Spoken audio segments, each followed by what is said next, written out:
Muy buena tarde, sean bienvenidos todos a la clase del día de hoy. Hoy estaremos tocando los puntos siempre dentro del punto 1 relacionado con las generalidades del derecho internacional público, pero que se refieren a la evolución del derecho internacional y los derechos humanos, evolución histórica, y derecho internacional, derecho nacional e internacional público. Si nos da tiempo, logramos analizar lo relacionado a las fuentes del derecho internacional público. De tal manera que seguimos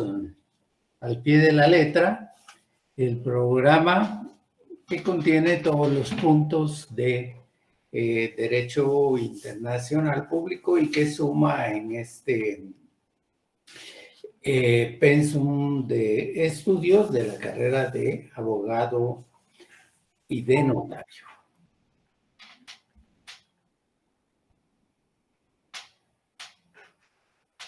Hoy es viernes, es último día de la semana laboral, día de un tráfico infernal por todos lados, pero que no nos hace o ni nos impide que podamos impartir nuestra clase del día de hoy. En la sesión pasada, vamos en el proceso de recapitulación y de retroalimentación para dar inicio ya a los puntos que vamos a ver en la tarde, en esta tarde. Hicimos referencia a la evolución histórica de los estados,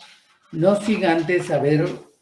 platicado un tanto de las diferentes denominaciones, de los diferentes términos que en la jerga internacional se conoce esta materia importante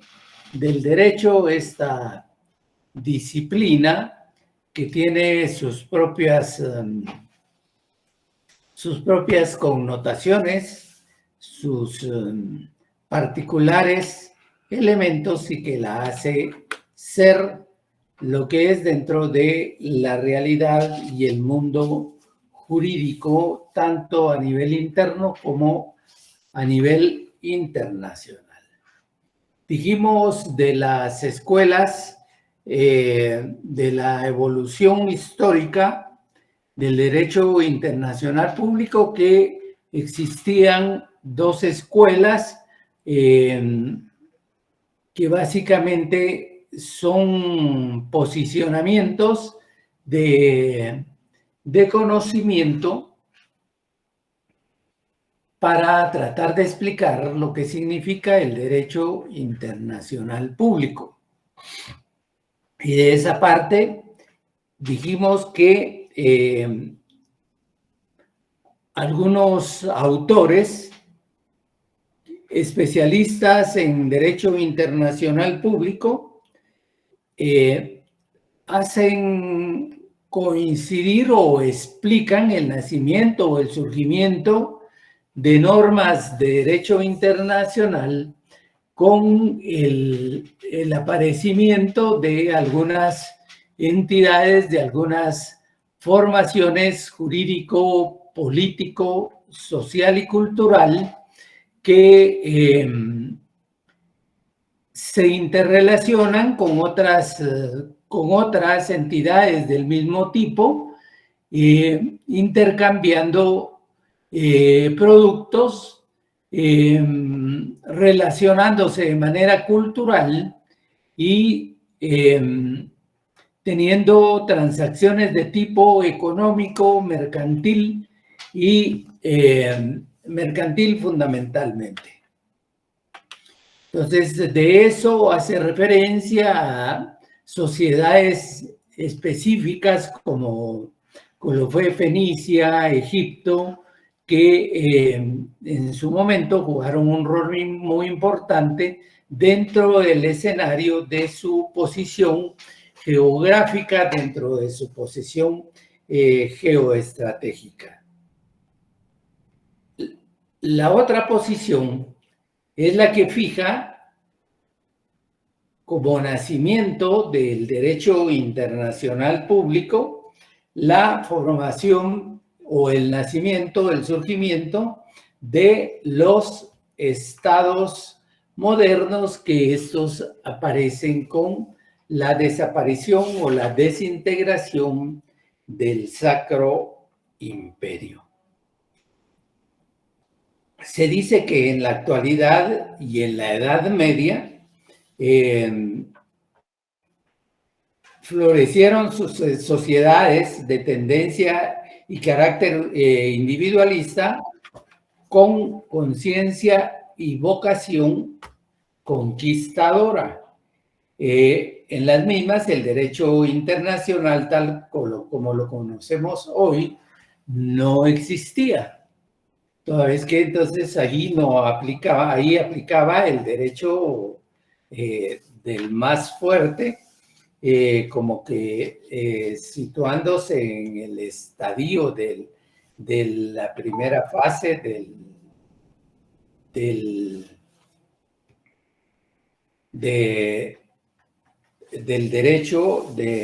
derecho natural.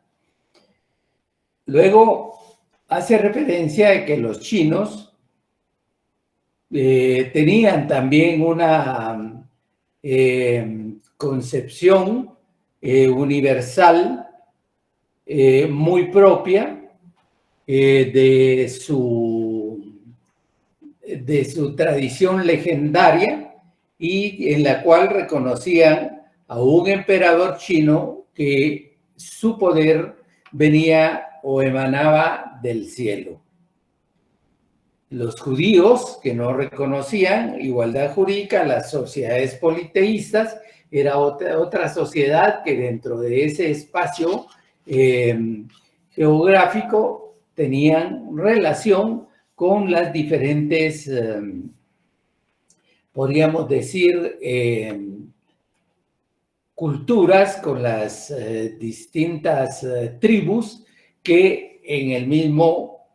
convivían. Dice que son los griegos los que ya asumen una posición un tanto más cercana a lo que pudiera ser, un asomo a lo que pudiera ser el derecho internacional en cuanto a la utilización de la navegación para los intercambios de productos, intercambios culturales con las otras culturas o las otras sociedades y comunidades que pervivían a los alrededores de esta entidad. Dice, ya entrada, estamos citando al doctor,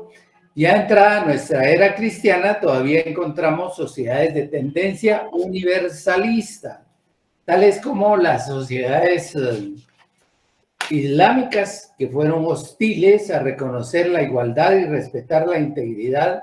de las sociedades no islámicas. Aquí consideramos que existe más bien toda una creencia, un enfoque de concepción, de cosmovisión, y sobre la base de eso, pues, desarrollan sus relaciones de carácter interno, religioso, y de carácter internacional, o sea, frente a las otras sociedades en donde piden respeto hacia su propia cultura.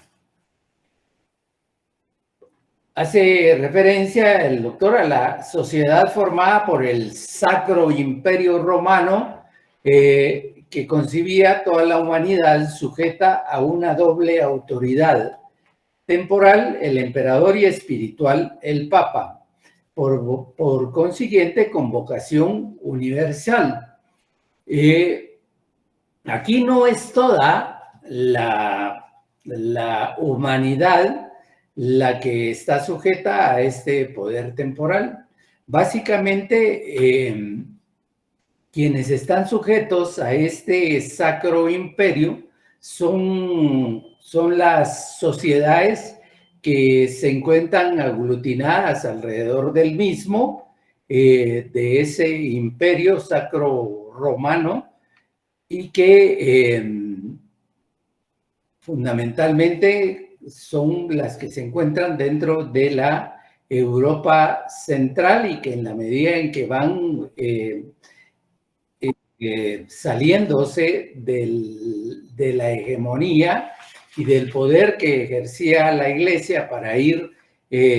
asumiendo su propia autonomía, como ya sea como principados, como ducados, o propiamente como estados, como lo era Francia, como lo era el Reino Unido, pues entonces encontramos que hay una influencia superior de este imperio, sacro imperio, pero dentro de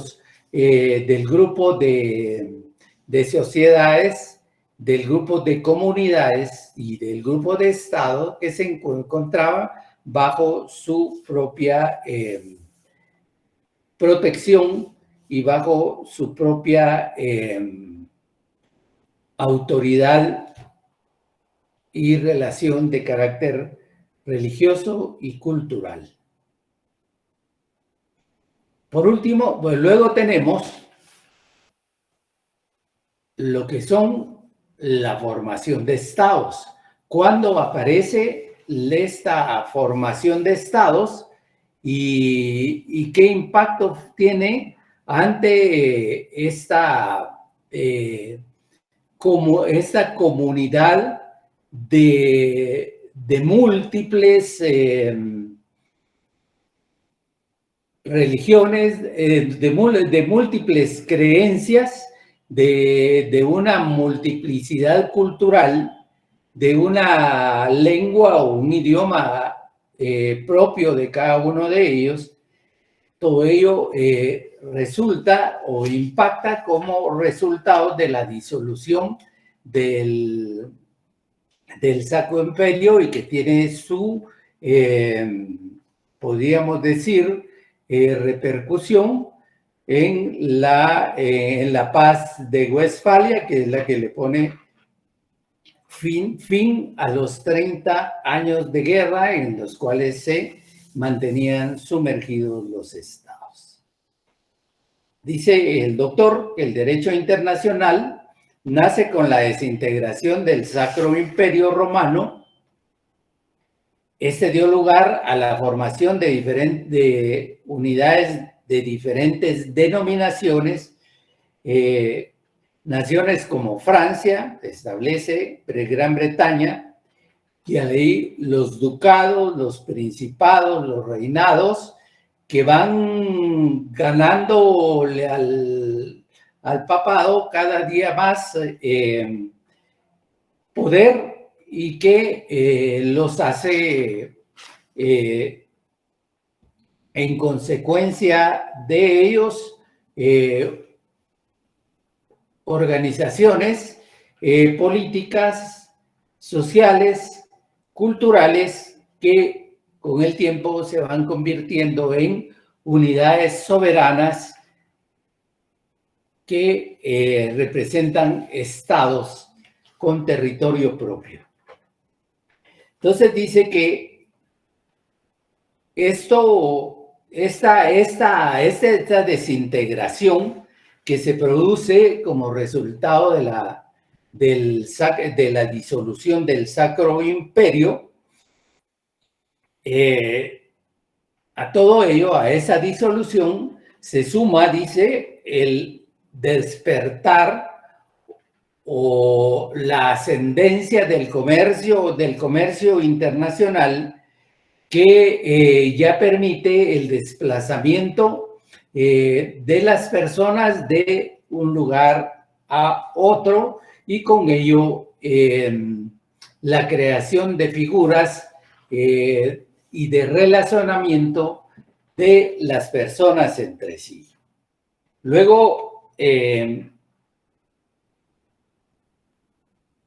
la navegación o la libertad de la que hablaba Hugo Grocio en su momento, como parte del derecho internacional, como principio fundamental del derecho internacional, en el cual hacía referencia a la libertad de navegación como un derecho fundamental de toda la humanidad para desplazarse en los diferentes mares, en los diferentes océanos, en los diferentes estrechos, en los distintos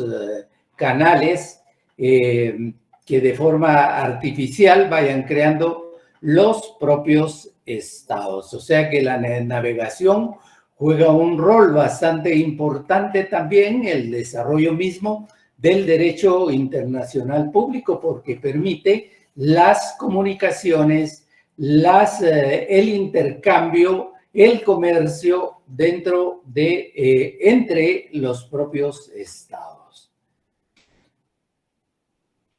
Hace referencia también que el doctor, que esta formación, esta desintegración del Sacro Imperio conllevó al descubrimiento de nuevas tierras con los reclamos de soberanía. Es decir, conlleva el derecho a la libertad de navegación, conlleva el surgimiento o a de una industria de navegación que permite a las personas la búsqueda y más bien el conquistar de otros estados o el aprovechamiento y el desplazamiento de las comunidades originarias que existían en nuevas tierras que fueron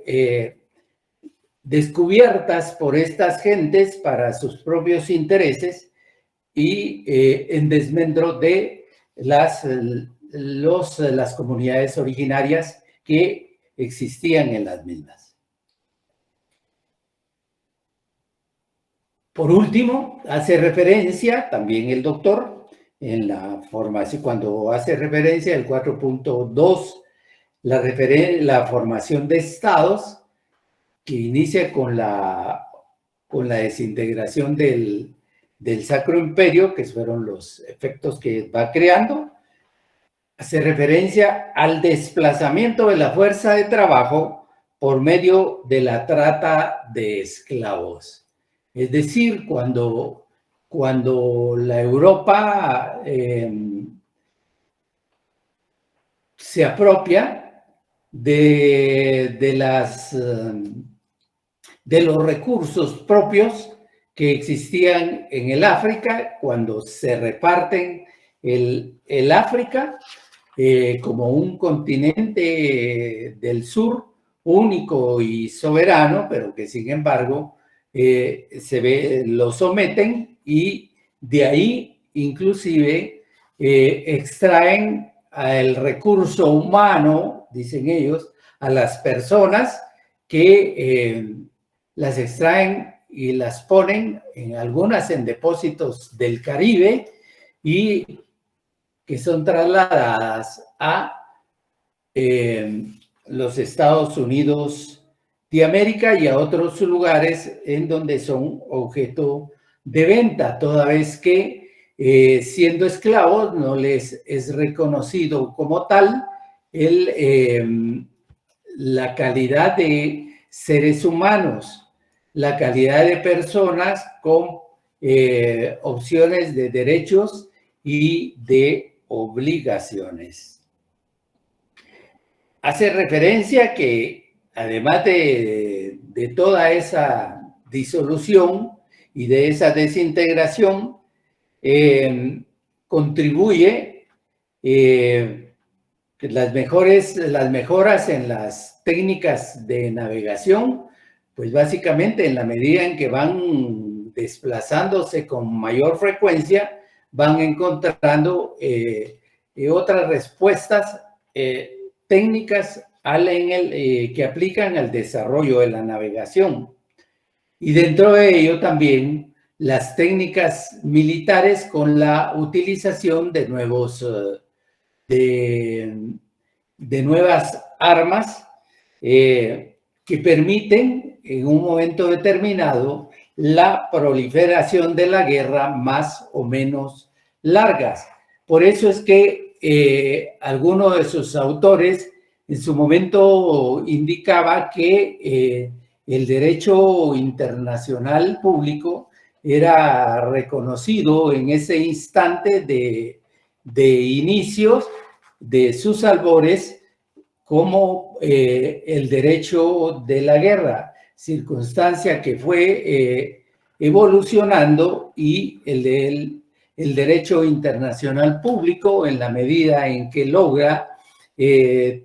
tratados de paz, en la medida en que logra poner fin a las guerras mediante o imponiendo el principio de la paz como un principio para el desarrollo, entonces en esa medida va cediendo paso a otra disciplina que se encarga de el derecho de la guerra, el derecho de los desplazados, el derecho de los que participan en la guerra para obtener un trato humano y evitar en todo caso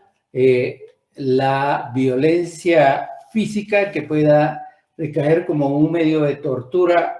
en su integridad física.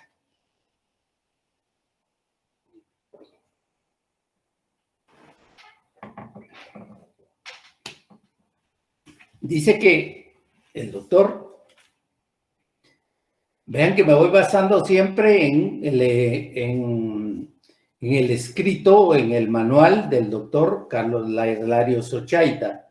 Vamos agregando algún tipo de cuestiones porque son parte del análisis que se desarrolla con relación a lo escrito por él. Y los anteriores factores, indica, condujeron a la necesidad de establecer principios, instrumentos y prácticas que normaran la conducta de los pueblos, el respeto de los otros, etcétera, lo cual se plasmó en tratados de paz, lo que les venía comentando, ¿no? En tratados comerciales como una forma avanzada de relacionamiento de los estados entre sí, el intercambio de embajadores. Vamos a ver cómo es al finalizar o con el establecimiento de la guerra de Westfalia se desarrolla todo un conjunto de conceptos que van a regir o que rigen el derecho diplomático que es utilizado por los diferentes estados, en principio a través de enviados, a través de personas que van en representación de ese estado a negociar algún tipo de tratados. Y en ese sentido es que aparece con esta paz de Westfalia en su momento inicial lo que son ya el derecho diplomático y de los embajadores. Aparece también lo que son los reconocimientos expresos de soberanía en las tierras descubiertas, conquistadas y ocupadas de hecho. Es decir, cada estado inicia con reclamar, con reivindicar poder, posesionamiento, jurisdicción y soberanía dentro de determinados territorios. Tal el caso de España y Portugal, que reivindican derechos en determinados territorios y que es por bula papal que se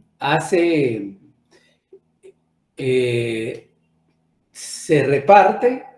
y se deja sentado a quién pertenece cada uno de esos territorios que dentro de su jerga y su lenguaje fueron conquistados por españoles o por portugueses en su momento. Entonces, eso fue definido por bula papal y que sirve como un elemento dentro de lo que se denomina la reivindicación que hacen los estados para poder tener acceso a los territorios y reivindicarlos como parte de un derecho que deviene de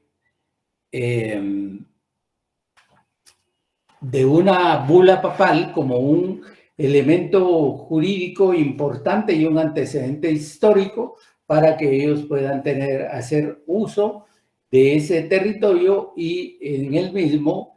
ejercer su jurisdicción y ejercer su poder tanto económico, tanto político, como también podríamos decir de carácter tributario. Tomemos en consideración que en un momento determinado en la colonia todo iba hacia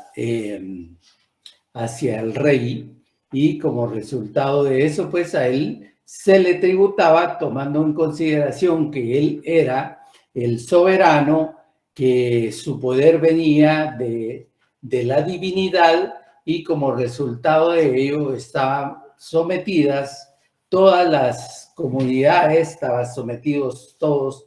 los habitantes de los territorios ocupados, podríamos decir, conquistados, dirían ellos, y entonces, como resultado de ello, se ejerce un poder.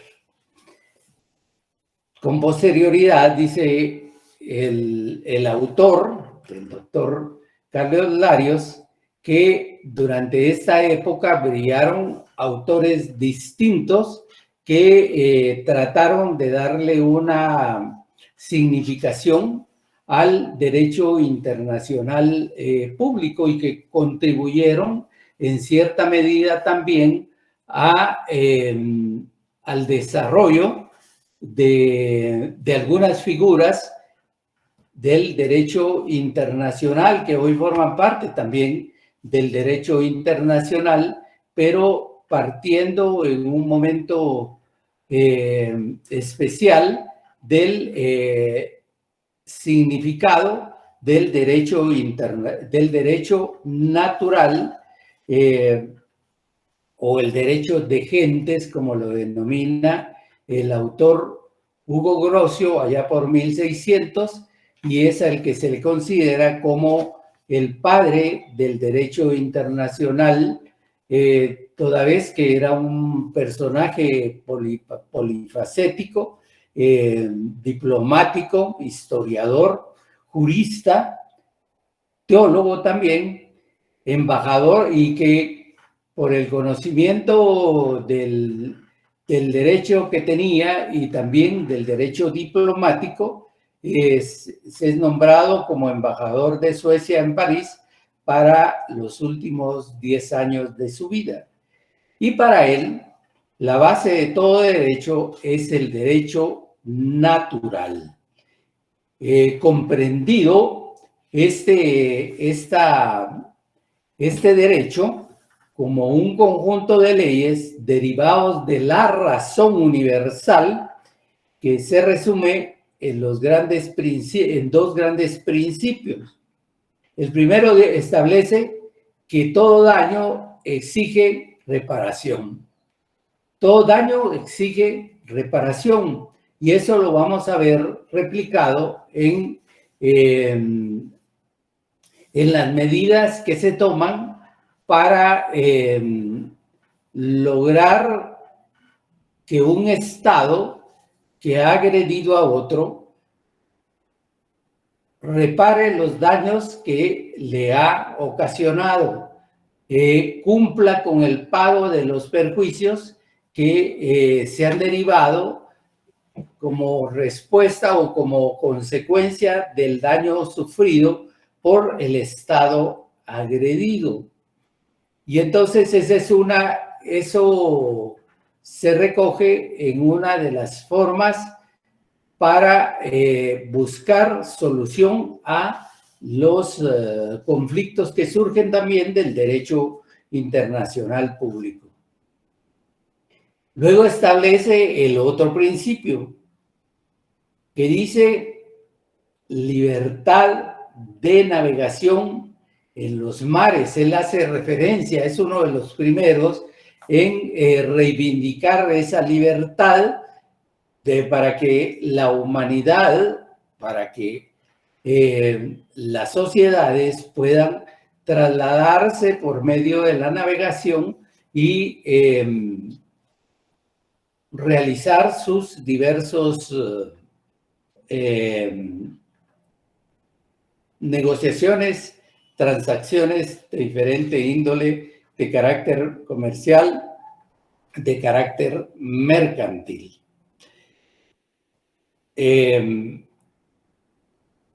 Dice, el jus gentius se opone al jus naturale, siendo aquel la ley costumbrista de las naciones formada por la conducta y la voluntad de las mismas. El jus voluntarismo o positivismo. Para él, el jus gentium se opone al derecho natural y es el resultado más bien de los usos y de la costumbre que se produce en esas unidades para lograr determinados acuerdos. Por otra parte, en España aparece el teólogo, el filósofo, historiador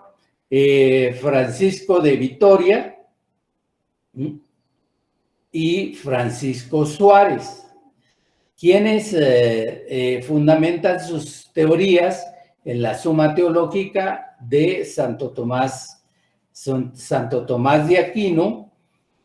y aplican el método escolástico de Aristóteles. También toman al derecho natural como fundamento de sus teorías, pero para ellos el principio fundamental es el que todas las leyes se derivan de la ley natural, definida como un cuerpo permanente de principios enraizados en el orden divino. Y así hay diversos autores hasta llegar en Suiza a Émeric de Bethel, que escribió en su obra El derecho de gentes, que distingue el derecho interno de las naciones y el derecho externo de las mismas, que vamos a analizar con posterioridad, y no niega, dice, el derecho natural, pero insiste en la voluntad de los pueblos, que son los pueblos los que a través de su voluntariedad son los que llegan a acuerdos y los que permiten la creación de derecho internacional y él establece que esta voluntad está plasmada en los tratados y costumbres. Su filosofía, la filosofía dominó hasta la Primera Guerra Mundial. Es decir, estos autores, de una u otra forma, a través de sus diversas experiencias que fueron respaldadas con sus estudios filosóficos, jurídicos, teológicos, pues fueron descubriendo a través de su propia concepción también algunas leyes del derecho internacional público o que prevalecen aún como parte del derecho internacional público. Basta analizar un tanto ese principio, esa idea de Hugo Grocio, que establece ya la libertad de los mares como parte de un derecho natural y que analizado en el texto y el contexto del derecho de la Convención de las Naciones Unidas sobre los derechos del mar, pues entonces vamos a determinar esa libertad de navegación que existe dentro de una franja de mar que se crea para que los estados, las naves propiedad de los diversos estados o de las diversas compañías con bandera específica puedan transitar dentro de lo que se denomina la alta mar o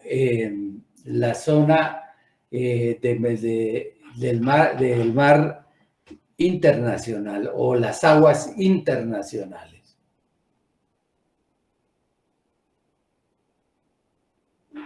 Seguimos en el estamento de la evolución del derecho internacional público. Hicimos referencia a la disolución del Sacro Imperio, sus efectos, sus consecuencias, lo que establecen los connotados tratadistas con relación al mismo, y ahora vamos a ver el aporte que otorgan acontecimientos importantes como es la Revolución Francesa. Establece el doctor que ella alteró sustancialmente la organización de la comunidad internacional y trajo consigo las ideas de libertad igualdad que introdujo a la organización de los estados nacionales. Es decir, aquí ya habla de comunidades soberanas específicas que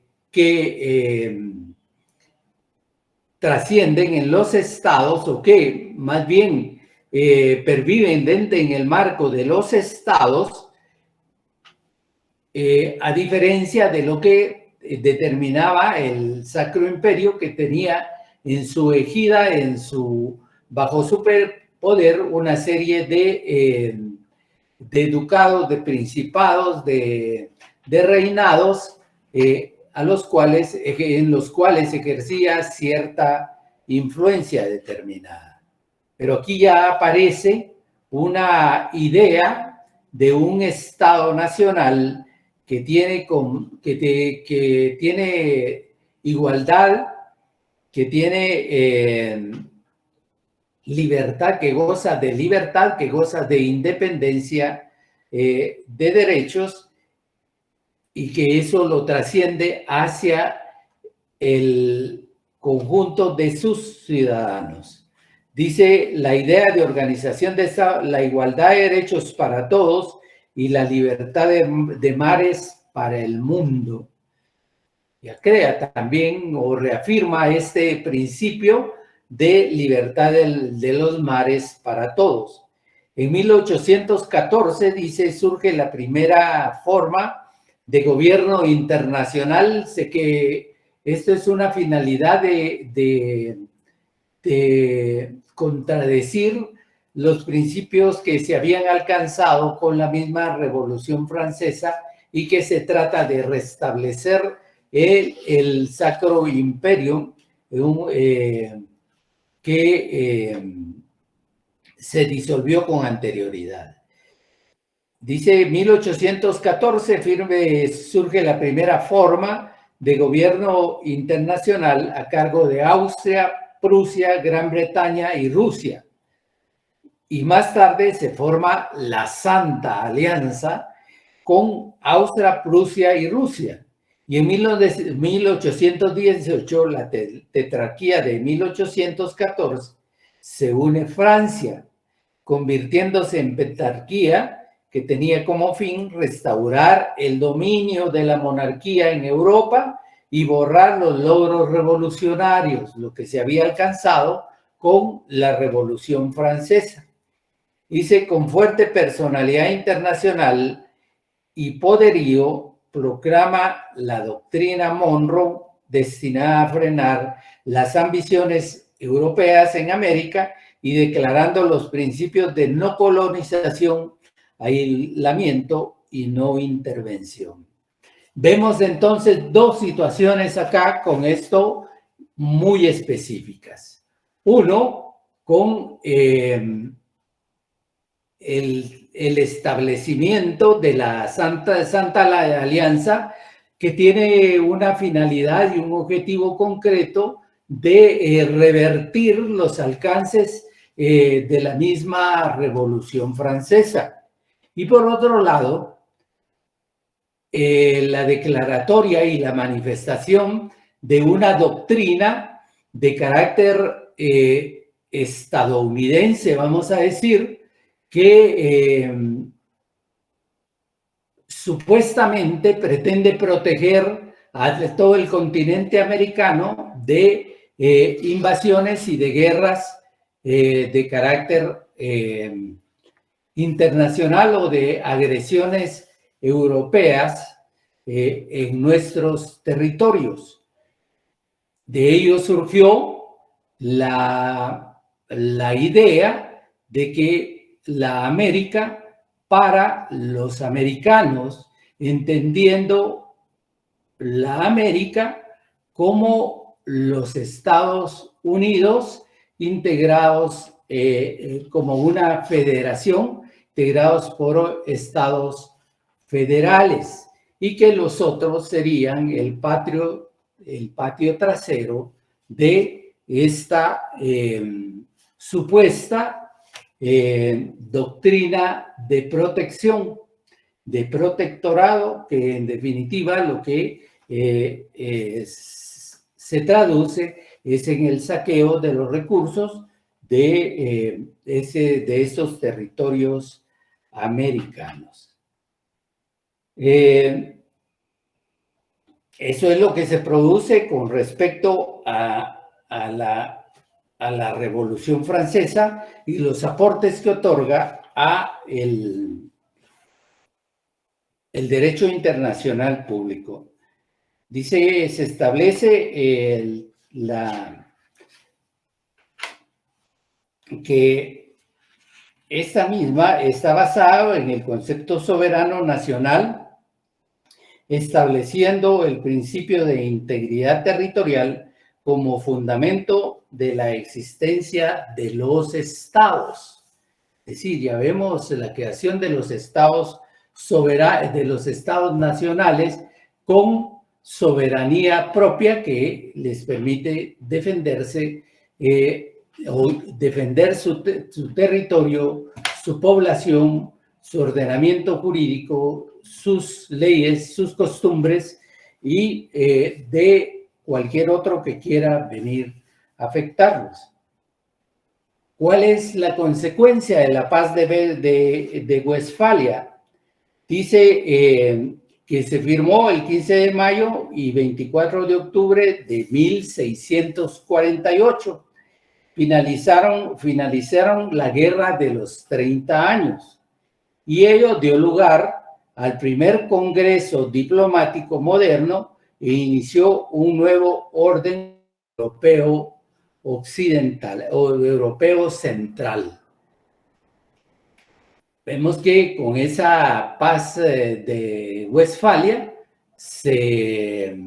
organiza un Congreso Central de Diplomacia, que es el que también va a dar un aporte importante a lo que es el derecho internacional público.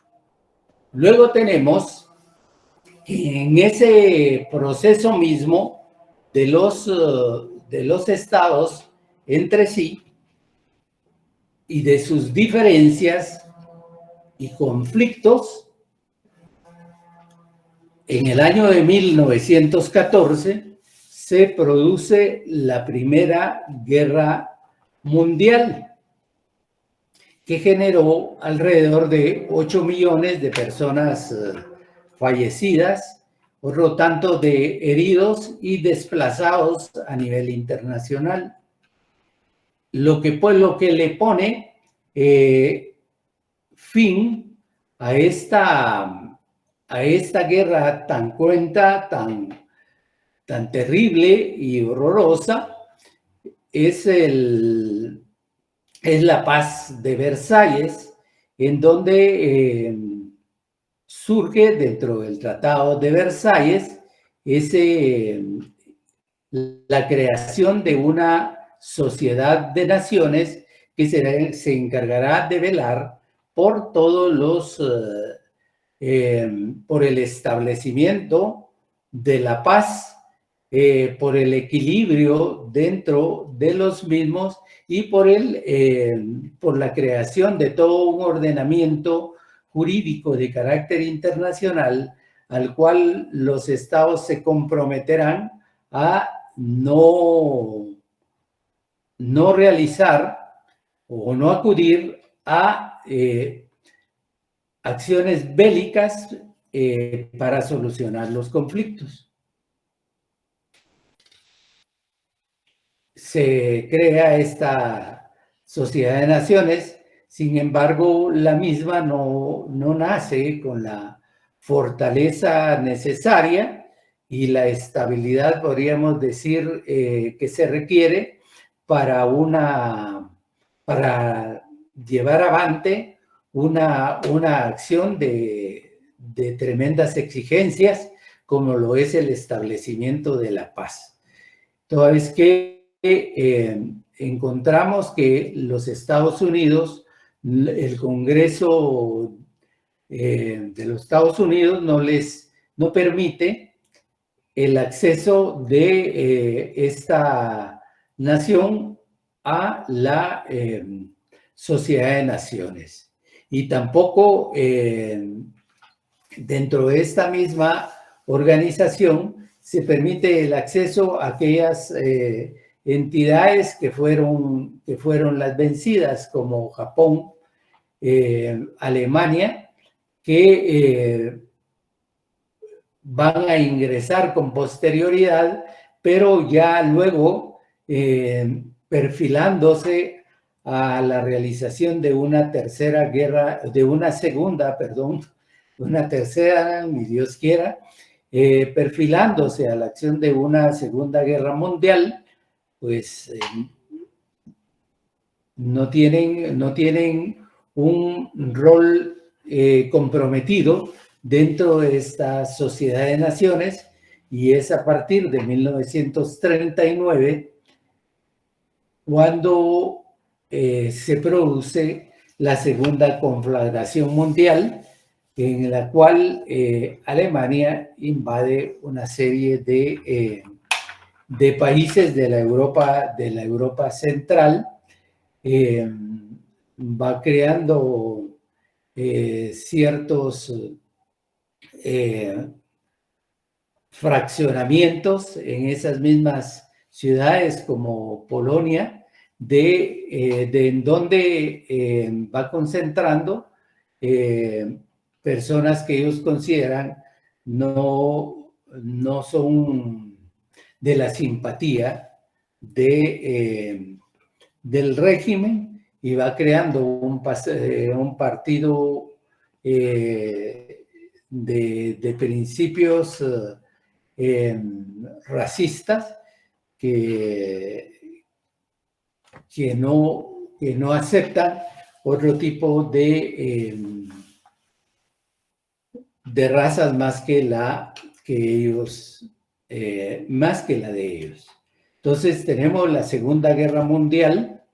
que arrasa con toda una población, toda una etnia, básicamente judíos.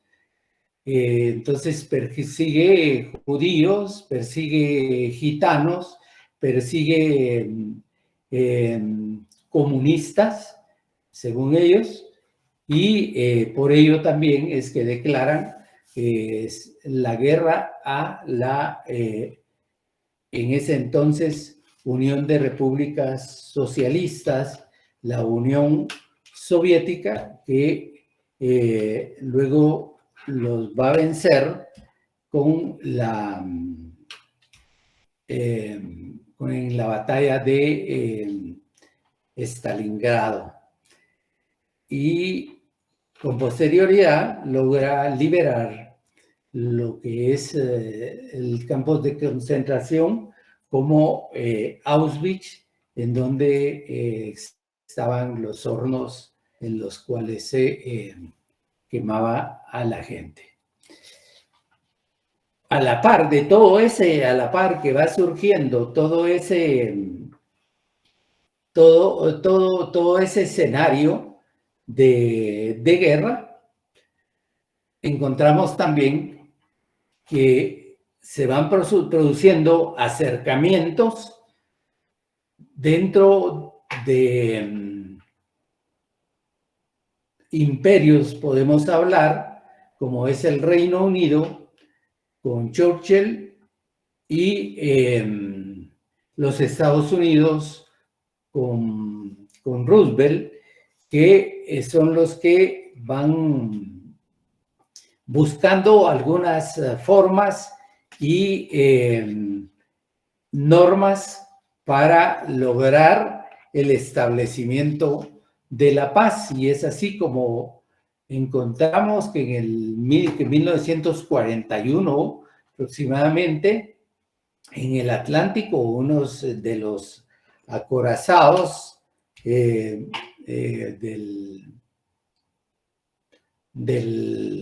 Reino Unido hacen la Declaración del Atlántico, en donde plantean 8 puntos fundamentales que son los que van a ser apoyados en otros, a través de otras conferencias de naturaleza internacional encaminadas a el establecimiento de la paz y de la finalización de la guerra. De esa cuenta encontramos conferencias como la Conferencia de Teherán, la Conferencia de Teherán, encontramos la Conferencia de San Francisco, en las cuales se logra discutir y llegar fundamentalmente en la Conferencia de San Francisco, elaborar la carta o consensuar la carta de la creación de la Organización de las Naciones Unidas, con la cual se pretende alcanzar la paz internacional. Es en 1945, en la ciudad de San Francisco, en donde ya se crea ese instrumento jurídico importante para la creación del establecimiento de la paz y la no repetición de la guerra como una forma de solución de los conflictos que se puedan suscitar entre los diversos países. Posteriormente tenemos el aparecimiento ya de otra forma de guerra, como es la Guerra Fría que se produce entre el occidente europeo, Estados Unidos, que son los que le hacen guerra a la Unión Soviética, y esta da respuesta a determinadas acciones que se producen en su contra. Entonces tenemos ahí un establecimiento de Guerra Fría también, que crea una presión entre los diferentes polos de poder, pudiéramos decir, y que pone en riesgo la paz internacional. Guerra Fría que supuestamente se había terminado allá en la década de 1990 con la caída del muro de Berlín y la desintegración de la Unión de Repúblicas Socialistas, la URSS, y luego volvemos en la actualidad a tener manifestaciones de acciones de Guerra Fría, pero ya no están producidas entre Europa, Estados Unidos y la Unión Soviética, sino que en este momento es Europa, Estados Unidos, Australia, el Reino Unido, en contra de China, que se va levantando de una u otra manera y que ellos no permiten otro hegemón más que el propio que ellos han desarrollado. Entonces, con ello determinamos la existencia ya del aparecimiento de un derecho internacional público, en principio con la conformación de una organización de carácter internacional, jurídico, político, social, como es la Sociedad de Naciones, que crea un conjunto de normas que van encaminadas al establecimiento de la paz. Sin embargo, no le es posible, por las circunstancias que expresamos, y luego surge la Segunda Guerra Mundial con todos sus afanes y con toda su monstruosidad, para diezmar a toda una población y hacer ponderar a una raza en específico.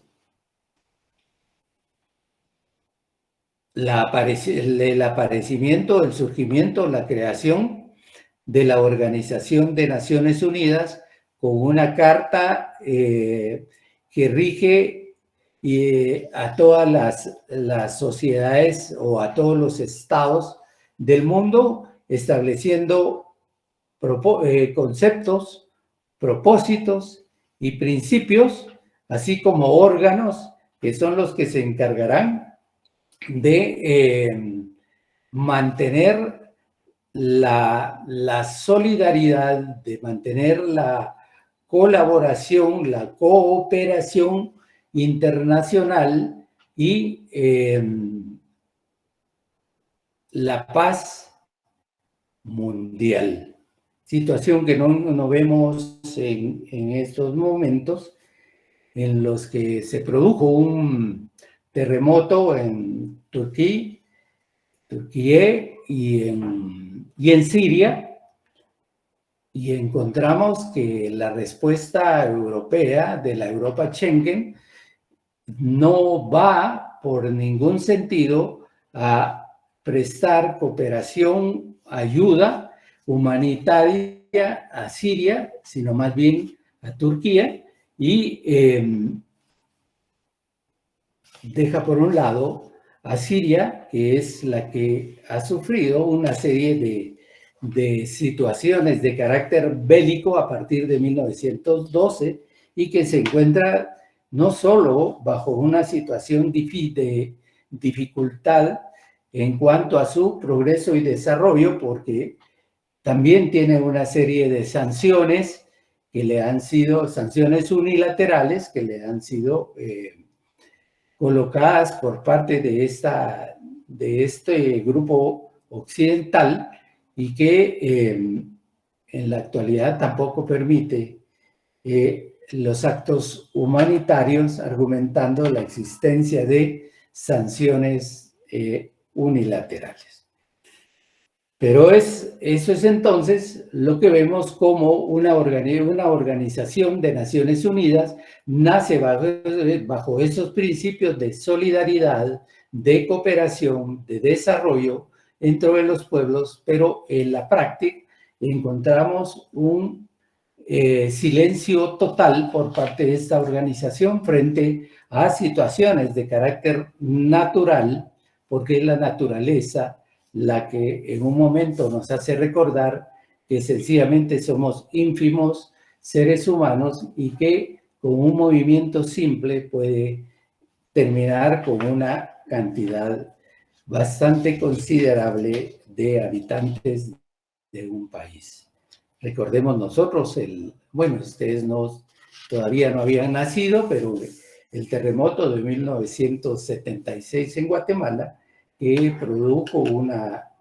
cantidad enorme de muertos, de fallecidos, de desaparecidos, de heridos a nivel del territorio nacional. De que con la naturaleza no se juega.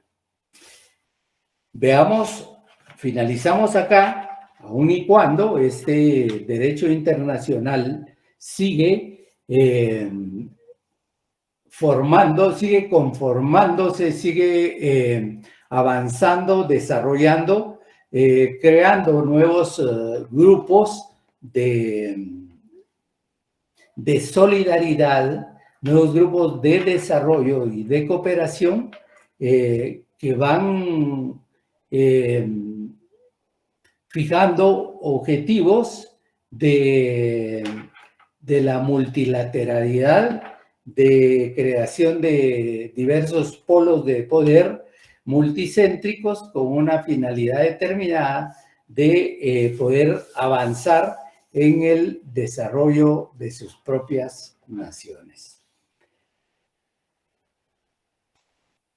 Esto lo dejamos ahí claro. Si tienen alguna idea o algún argumento o algo que agregar o alguna duda, con mucho gusto ahorita le podemos aclarar.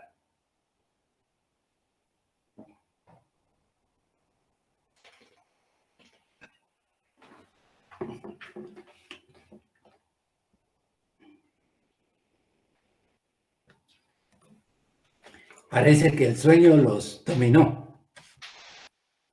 y se fueron a dormir todos. Bueno. No, licenciado, está todo claro. No, licenciado, aquí estamos. Ahí está, muy bien, gracias. Claro. Bueno, es historia, es historia moderna, es historia contemporánea y actual. Los pocos datos que se van dando con relación a esta materia en específico que se produce y que se conjuga también con el establecimiento de la geopolítica, de las relaciones internacionales, del derecho económico, del derecho internacional privado, también podríamos decir. Sí, tomamos agua para que no se nos seque la garganta. Entonces,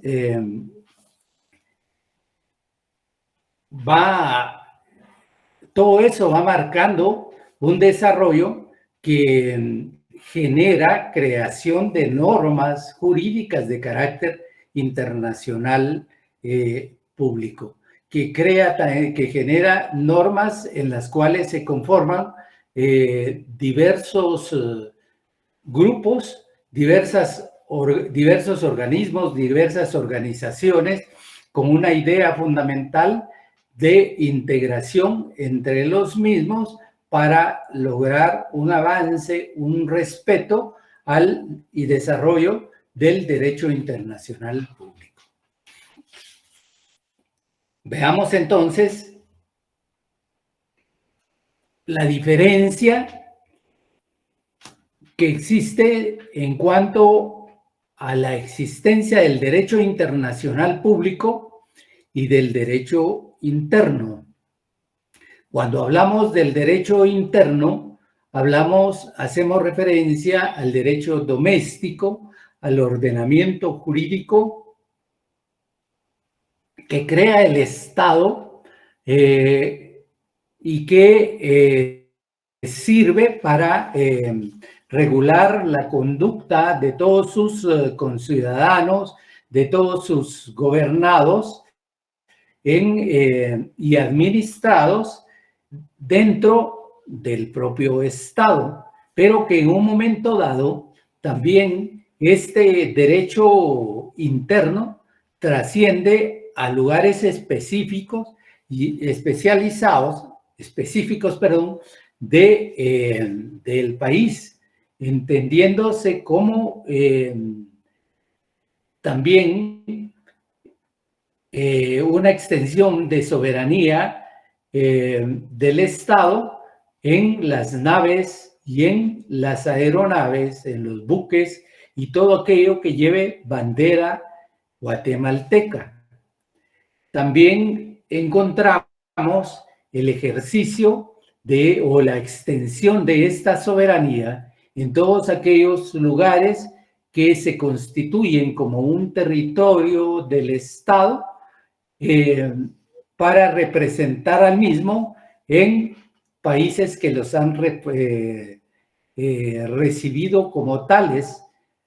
para el ejercicio de la diplomacia. Llámese en este caso las embajadas y los consulados que gozan de inmunidad, gozan de jurisdicción propia y no permiten en un momento dado que sus sedes sean violentadas por parte de otros estados. Entonces tenemos ahí un derecho interno que rige y que se extiende a esos ámbitos del espacio nacional. Y luego tenemos el derecho internacional que se configura, que se diseña en un ámbito diferente, con órganos distintos a los del derecho nacional o del derecho interno, toda vez que quienes son los que desarrollan el derecho internacional público son los estados mismos. Y lo hacen a través de convenciones, lo hacen a través de acuerdos, lo hacen a través de tratados que en el momento en que los mismos son aceptados por los representantes del Estado, si la convención, si el tratado o el acuerdo conlleva la necesidad de que éste sea aprobado por el Estado, entonces irá a las instancias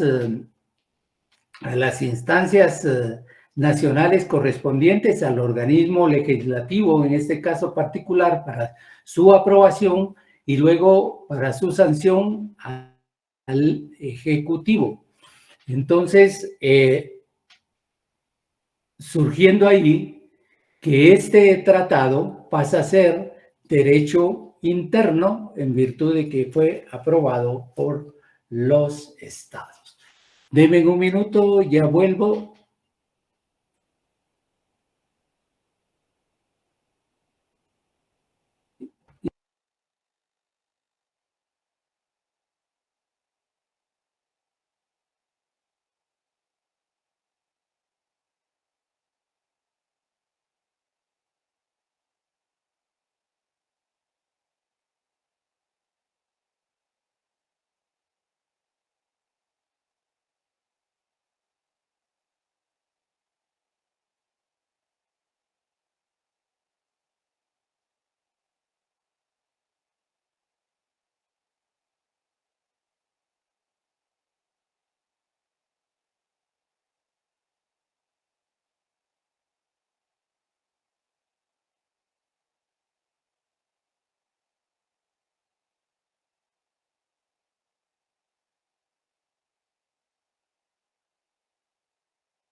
Sí, pero ya regresé.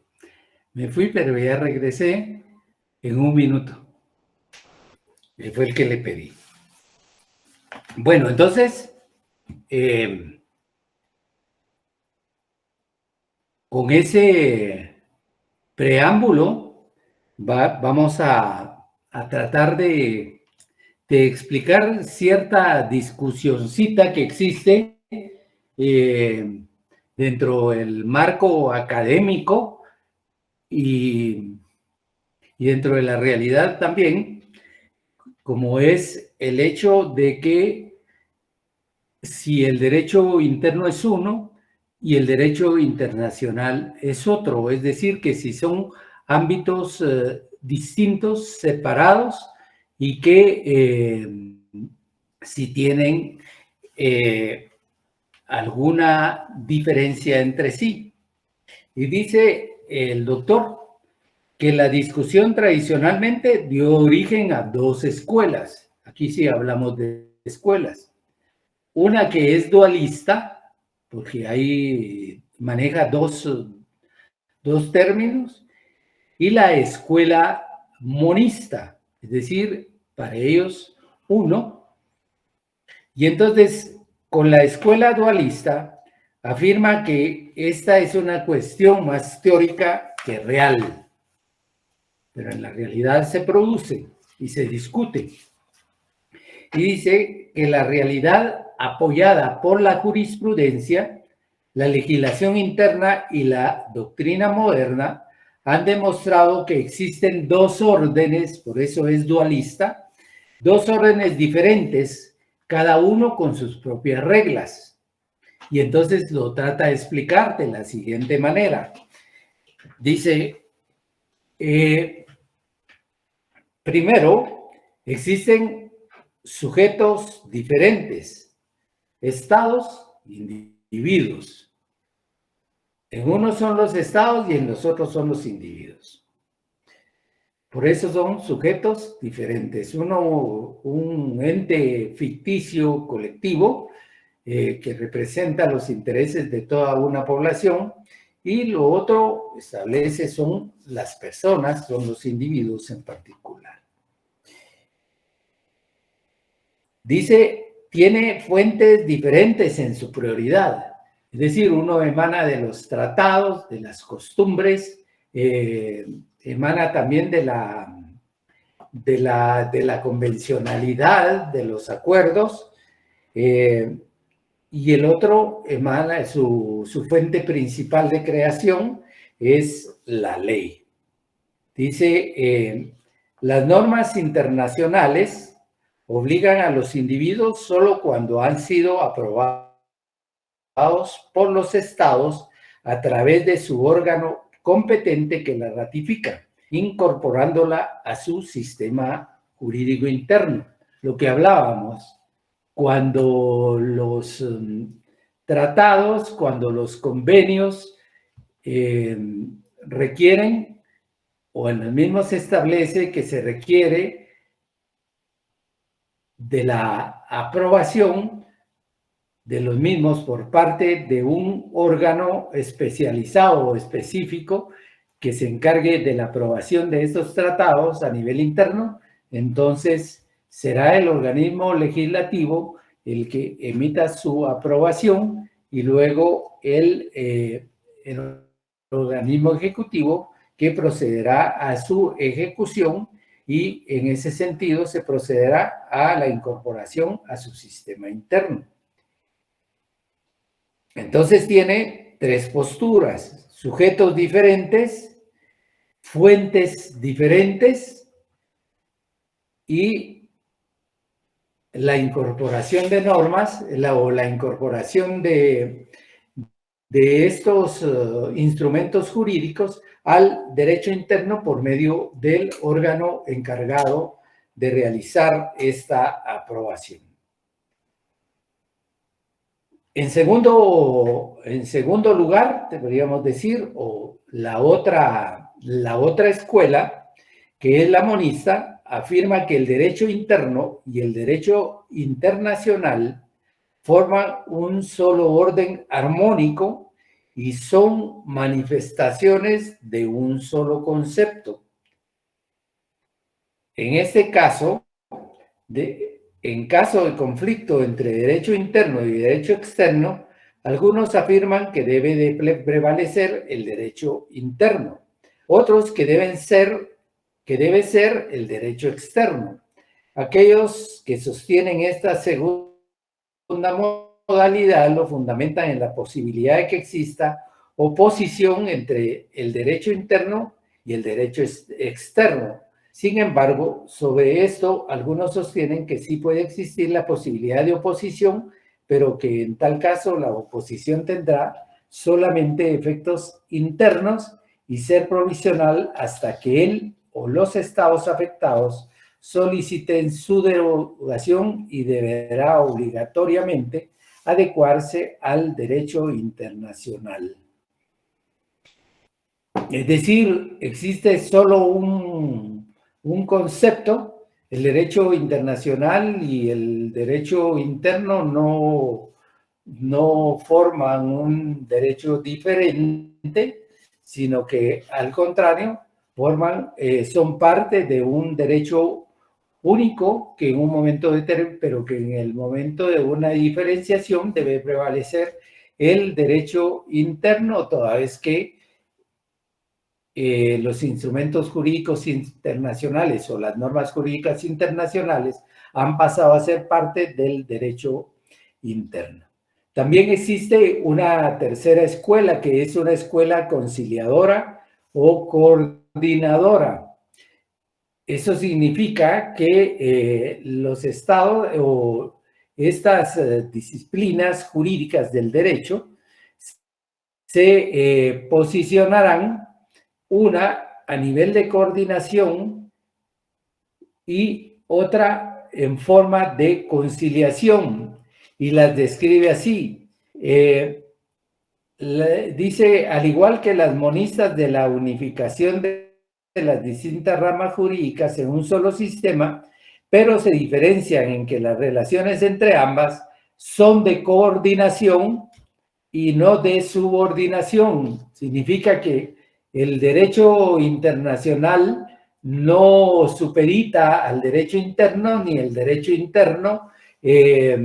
subsume al derecho o jerárquicamente se establece como derecho superior en cuanto al derecho internacional. Por eso ella hace referencia a la existencia de las relaciones de coordinación y relaciones de coordinación. No hay ninguna diferenciación o supeditación de una hacia la otra. Licenciado, ¿Sí? disculpe, ¿qué nombre tenía la tercera escuela? La tercera escuela es, es una tercera corriente que la llama coordinadora o conciliadora. Ok, gracias. Así la tiene el doctor, si tiene el libro a la mano, en la página 36, en el segundo párrafo, va a encontrar esta denominación de esta tercera corriente. Otros consideran que esta cuestión es más apropiada como punto de discusión filosófico que como punto de discusión jurídico. Hoy en día se acepta preferentemente hablar de derecho de relaciones extranjeras, derecho internacional administrativo de coexistencia, derecho de coexistencia, de derecho transnacional, aunque los juristas no adopten los títulos de las diferentes ramas. Establece el doctor por acá que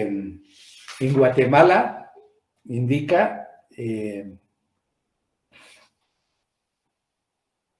Guatemala determina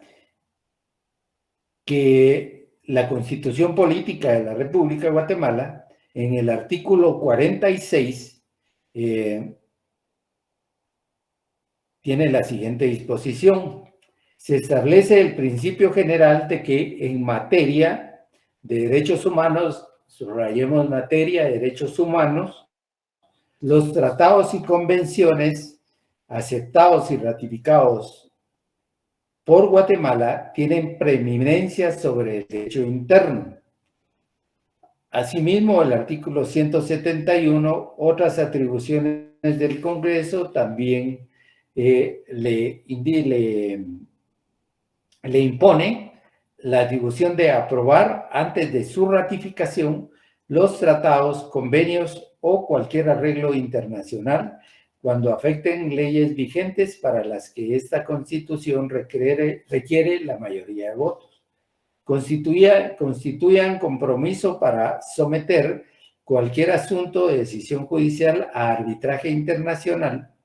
y estas disposiciones implican que podría producirse una situación de confrontación entre una disposición de derecho internacional y una disposición de derecho nacional. Efectivamente, lo que se establece con el artículo 46 es que la Constitución Política de la República de Guatemala contiene una serie de valoraciones importantes en materia de derechos humanos. Y todos aquellos tratados, todos aquellos convenios en materia de derecho internacional ingresan al derecho interno, y hablamos acá en relación de coordinación y de conciliación con respecto a cada uno de los mismos, toda vez que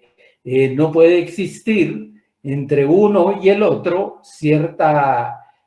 fricción, sino que los mismos deben de establecerse en la igualdad de valores, en igualdad de condiciones y fundamentalmente en el objetivo preciso que son los derechos humanos a nivel individual, los derechos humanos de segunda generación y derechos humanos de tercera generación, que son los derechos del medio ambiente y de la tierra, y los segundos de segunda generación, los derechos sociales, derecho al trabajo, derecho a la salud, derecho a la educación, que forman parte también del mismo y que forman parte de la legislación y se ven robustecidos por estos convenios de carácter internacional. Entonces, de acuerdo a eso, tenemos que que la jurisprudencia de la Corte Internacional de Justicia ha establecido como regla general del derecho internacional que un Estado no puede invocar regla o laguna de su derecho interno como defensa frente a una reclamación apoyada en el derecho internacional, toda vez que esta norma internacional ha ingresado al derecho interno y que como tal no se puede esgrimir la inexistencia de norma o la existencia de laguna, la necesidad de integración o de interpretación de una norma determinada, toda vez que ya en el derecho internacional viene establecido. También este concepto está contenido en la Convención de Viena sobre el derecho de los tratados. Es decir, los tratados se cumplen. Se recuerdan que Hugo Grocio, según lo vimos en esta tarde, hacía referencia a un principio fundamental que es el principio del pacta sunt servanda, que es el que determina que los pactos se cumplen y que no tienen posibilidad de discusión alguna, sino que más bien la responsabilidad de cada Estado de subsumirlos dentro de su legislación cuando sea exigencia propia del contenido del tratado, de la convención, del acuerdo, del concordato, pudiéramos hablar, en materia religiosa, en materia del Vaticano y otras entidades de derecho nacional. No nos da tiempo abordar el punto de las fuentes de derecho internacional. Ya casi van a entrar a la siguiente clase y entonces acá solo les dejo para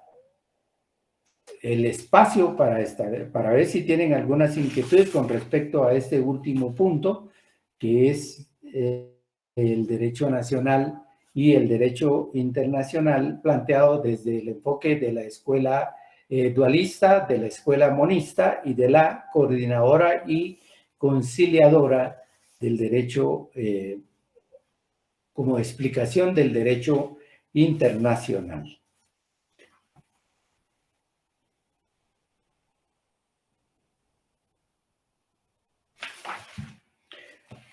Si no tienen duda, solo recordarles que tenemos que tener el libro del doctor Lario Sochaita para el desarrollo de nuestro curso y que ustedes ahí también vayan afianzando el conocimiento. Yo de todas maneras les subiré a la plataforma de Classroom un resumen de esta primera unidad para que vayamos ya a un examen reforzado en conocimientos y siempre teniendo en cuenta la bibliografía que está dentro de nuestro programa para enriquecer el mismo. De tal manera que, no habiendo ninguna duda, no me queda más que desearles un feliz fin de semana y que lo pasen bien, con cuidado, guárdense siempre. Feliz fin de semana, los veo el martes. Gracias, licenciado. Feliz fin de semana. Gracias, buenas tardes.